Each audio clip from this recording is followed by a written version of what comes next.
కామారెడ్డి జిల్లా రద్దు అంశంపై కాంగ్రెస్ పార్టీ సీనియర్ నేత ప్రభుత్వ సలహాదారు షబీర్ అలీ స్పందించారు. కామారెడ్డి జిల్లాను ఎట్టి పరిస్థితులలో రద్దు చేయమని అన్నారు. నా ప్రాణం ఉన్నంత వరకు కామారెడ్డి జిల్లాను కాపాడతా అంటూ కీలక వ్యాఖ్యలు చేశారు.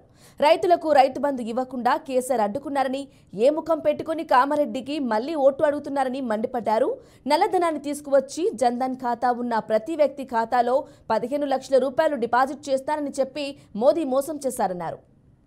ప్రొద్దు నుంచి బస్సాపూర్లో నుంచి కూడా చాలా పెద్ద ఎత్తున బస్సాపూరు మాజీ సర్పంచ్ అక్కడ కార్యకర్తలు జాయిన్ అయినారు. ప్రతి గ్రామం నుంచి పెద్ద ఎత్తున భారీ ఎత్తున చేరికలు వచ్చి ఏదో జరిగింది, పొరపాటు జరిగింది, కాంగ్రెస్ పార్టీ వచ్చింది అని. మీకు ఇంకో విషయం తెలుసునా, కాంగ్రెస్ పార్టీ రైతులు ఇచ్చిన 6 హామీల్లో ఒక హామీ రైతులకు 2 లక్షల రూపాయలు ఇస్తా అన్నది ఫుల్ఫిల్ కాలేదని ఇలా కేసీఆర్ గారు అడుగుతున్నారు.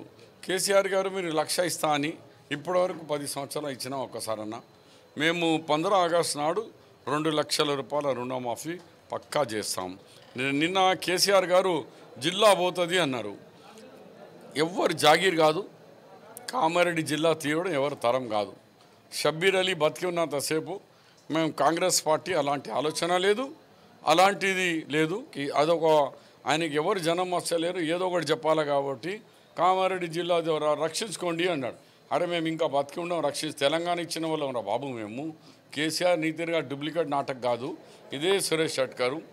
నేను సురేష్ షట్కర్ ఇంట్లో ఢిల్లీలో ఉంటే కింద వచ్చి 1.5 గంటల సేపు కూర్చున్నాడు. నేను నా ఎంబడ తీసుకుపోయి కొంతమంది ఢిల్లీ విఐపీస్ దగ్గర పోయి లోపల తీసుకుపోయి ఇక్కడ కోదండరామ్ గారి వాళ్ళంతా 20 దినాల నుంచి ఆడ జనాల సకల సమయాన్ని ఉంటే కల్పించిన వ్యక్తుల్లో మేమున్నాం రా బాబు. మరి అవి కూడా చూడు మా నియత్.